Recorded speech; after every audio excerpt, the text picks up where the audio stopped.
Welcome to Seema's kitchen. Seema's কিচেনে সবাইকে স্বাগত জানাই। আজকে কিন্তু আমি বানাবো একটু অন্য রকমের স্বাদের রেসিপি।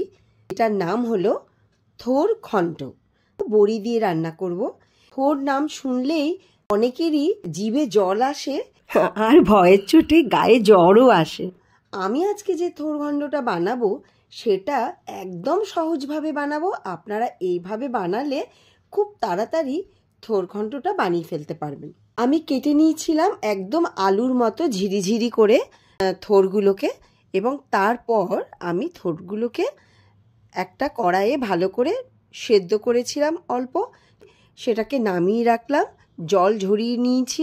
জল ঝরার পরে লবণ দিয়ে আমি একটু হাত দিয়ে কচলে কচলে এটাকে মেখে নিলাম, যাতে লবণটা সব পুরো থোরটার মধ্যে মিশে যায়। একটু ভেঙে নিলে আপনাদের রান্নাটা করতেও সুবিধা হবে। আমি কড়াইয়ে তেল দিলাম। তেল দিয়ে গরম হওয়ার পরে বড়িগুলোকে ভালো করে ভেজে নেব। একটু লাল লাল করে ভাজবো, মুচমুচে হওয়ার মতো, তাতে খেতে ভালো লাগে। বড়ি লাল হওয়ার পরে একটা পাত্রে তুলে রাখবো। বড়িগুলোকে ভালো করে তুলে রাখলাম। এবারে আমি দিয়ে দেব ফোড়নের জন্য কালো জিরে। কালো জিরে দেওয়ার পরে এই যে মেখে রেখেছিলাম সে জলও ঝরে গেছে তলায়, দেখুন আমি জালি পেতে রেখেছিলাম। ভালো করে থোরগুলোকে চিপে জল ঝরে যাওয়ার পরে কড়াইয়ের মধ্যে দিয়ে দেবেন, কারণ জল শুদ্ধ দিলে কিন্তু ফোড়নে ফুটতে পারে। এবারে দিয়ে দিলাম 1 চামচ ধনে গুঁড়ো, 1 চামচ জিরে গুঁড়ো, 2 চামচ হলুদ গুঁড়ো। মশলাগুলো দেওয়ার পরে সেগুলোকে ভালো করে একটু ঘেটে নেবেন, নিচ থেকে উপর, উপর থেকে নিচে, যাতে নিচে লেগে না যায়। একটু দেখবেন ভালো করে, কারণ ধিমে আঁচে করবেন। ধিমে আঁচে রান্না কিন্তু ভীষণ সুস্বাদু হয়। আমি চিড়ে রেখেছিলাম কাঁচা লঙ্কা, সেগুলোকে দিয়ে দিলাম, এবং টমেটোটাকেও হাত দিয়ে ম্যাশ করে পিউরি বানিয়ে রেখেছিলাম, সেটাকেও আপনারা দিয়ে দেবেন। এবারে দিয়ে দিলাম গরম মশলার গুঁড়ো। অনেকে লাস্টে দেয়, কিন্তু আমি প্রথমেই দিয়ে দিলাম যাতে কাঁচা গন্ধটা না পাওয়া যায়। এই সমস্ত কিছু দিয়ে এবারে ভালো করে নেড়ে দেবেন, যাতে সমস্ত পিউরি এবং কাঁচা লঙ্কার এক ঝাল এগুলোর সাথে একসাথে মিশে যায়। আমি কিন্তু এই রান্নায় কোনো জল ব্যবহার করছি না। আরেকটা ব্যাপার বন্ধুদের জানিয়ে রাখি, কাঁচা লঙ্কা আমি চিড়ে দিলাম, কিন্তু যারা ঝাল খেতে পছন্দ করেন তারা কাঁচা লঙ্কাটাকে শিলনোড়ায় বেটে নিতে পারেন, অথবা মিক্সি জারে পেস্ট করে নিতে পারেন। এবারে আমি চিনি দিয়ে দিলাম। একটু সুন্দর খেতে হয়, টক মিষ্টি ঝালের জন্য ব্যালেন্স থাকে। নিরামিষ রান্না একটু মিষ্টি দিলে খুব সুস্বাদু হয়। আর যেটা আমি কাঁচা লঙ্কার কথা বলছিলাম আপনাদের ঝালের ব্যাপার, কারণ বয়স্ক ব্যক্তি এবং বাচ্চাদের যদি ঝাল লাগে তাহলে আপনারা কাঁচা লঙ্কাটা এভাবে দিয়ে দেবেন। এবারে আমি দিয়ে দিলাম নারকেল কুড়িয়ে আমি মিক্সিতে জল ছাড়াই ওটাকে পাউডার বানিয়েছিলাম, সেইটাকে দিয়ে দিলাম। আর এবারে তো আরও ধিমে আঁচে করতে হবে, কারণ নারকেলটা এখানে পড়েছে, কোনো পেস্ট না, সে যাতে পুড়ে না যায়। পুরো মিশিয়ে দিতে হবে। দেখুন আমার কিন্তু অল্প অল্প জল বেরিয়েছিল, আপনারা দেখেছেন।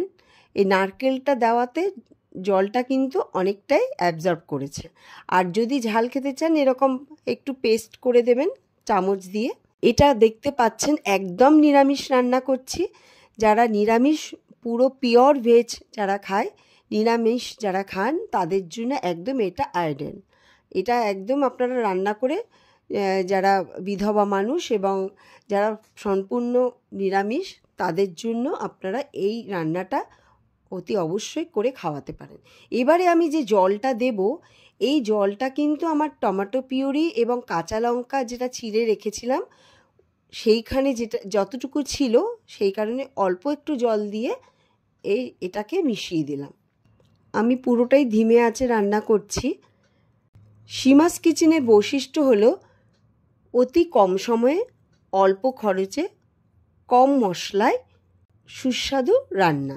বন্ধুদের জানিয়ে রাখি আরেকবার, যারা সীমাস কিচেন চ্যানেলটি সাবস্ক্রাইব করেননি তারা অবশ্যই সাবস্ক্রাইব করে নিন আমার এই রেসিপিগুলো দেখবার জন্য এবং আমার তরফ থেকে শিখবার জন্য। চ্যানেলে নতুন বন্ধু হলে তারা অবশ্যই সাবস্ক্রাইব করে রাখবেন এবং আমার পাশে থাকা বেল আইকনটা প্রেস করে দেবেন যাতে আমার নতুন কোনো ভিডিও আসলে আপনার কাছে অতি সত্বর পৌঁছে যায়। যারা অলরেডি সাবস্ক্রাইব করে রেখেছেন তাদের অসংখ্য ধন্যবাদ এবং এই সীমাস কিচেন ইউটিউবের পাশে থাকবেন। বড়িগুলো দিয়ে দিলাম। এবারে বড়িগুলো দিয়ে আবার একটু নেড়ে দেব। বড়িগুলোকে একটু ভেঙেও দেব। 70% সেদ্ধ হয়েই এসছে। এবারে আমি তাই বড়িগুলোকে দিয়ে দেব। বড়িগুলো দিয়ে আমি নাড়াতে হবে আর আমি একটু ভেঙেও দেব বড়িগুলো যাতে খেতে ভালো লাগে। এই কলার থোড়ে ভীষণ উপকারিতা আছে, স্বাস্থ্যের জন্য ভীষণ ভালো। এতে আছে প্রচুর পরিমাণে আয়রন। এটা হজম শক্তি বৃদ্ধিতে সাহায্যও করে এবং শরীরের ভেতর থেকেও পরিষ্কার করে। আমি 7 মিনিটের জন্য ঢেকে দিয়েছিলাম এবং ফিরে আসলাম। আবার ফিরে এসে সমস্ত দেখলাম সেদ্ধ হয়ে গেছে। কারণ আপনারা দেখেছেন বন্ধুরা, আমি একদম প্রথমের দিকে সেদ্ধ করার পরে লবণ দিয়ে মেখেছিলাম, সেখানেই আমার জলটা ঝরিয়ে দিয়েছিলাম। লবণ দিয়ে মেখে আমি 5 মিনিটের জন্য রেখেছিলাম। থোড়ে প্রচুর পরিমাণে ফাইবার আছে, কোলেস্টেরল এবং রক্তচাপ নিয়ন্ত্রণেও সাহায্য করে। এতে রয়েছে ভিটামিন B6, পটাশিয়াম, আয়রন এবং রক্তে হিমোগ্লোবিন বৃদ্ধি করাতেও সাহায্য করে। কলার থোড় অ্যাসিডিটি এবং গ্যাস্ট্রিক দূর করতেও সাহায্য করে। এবারে আদাটা আমি একটা নোড়া দিয়ে ভেঙে থেতো করে দিয়ে দেব চারি সাইডে।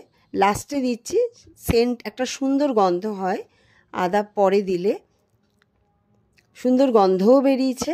এবারে যে পাটাটাই করেছিলাম সেখানে জল দিয়ে দিলাম, 1 চামচ ঘি দিলাম। ঘিটা লাস্টে দিলাম যাতে সুন্দর গন্ধ বেরোয়। ঢেকে রেখেছিলাম 2 মিনিটের জন্য। 2 মিনিট পরে ফিরে আসলাম, এসে দেখলাম সমস্ত জল শুকিয়ে গেছে এবং সুন্দর গন্ধও বেরিয়ে গেছে। আদা আর ঘি যেহেতু লাস্টে দিয়েছি। বন্ধুদের কাছে আবার অনুরোধ জানাই, যারা সাবস্ক্রাইব করেননি তারা অবশ্যই সাবস্ক্রাইব করবেন। আরও সুন্দর সুন্দর ভিডিও আপনাদের জন্য রেসিপি নিয়ে আসবো, আরও নতুন নতুন রেসিপি নিয়ে আসবো। এবং যারা আমার পুরনো বন্ধু তাদের অসংখ্য ধন্যবাদ জানাই সীমাস কিচেনে পাশে থাকার জন্য। তাহলে আবার দেখা হবে আপনাদের সাথে আরও অন্য কোনো ভিডিও নিয়ে। ততদিন সুস্থ থাকুন, ভালো থাকুন।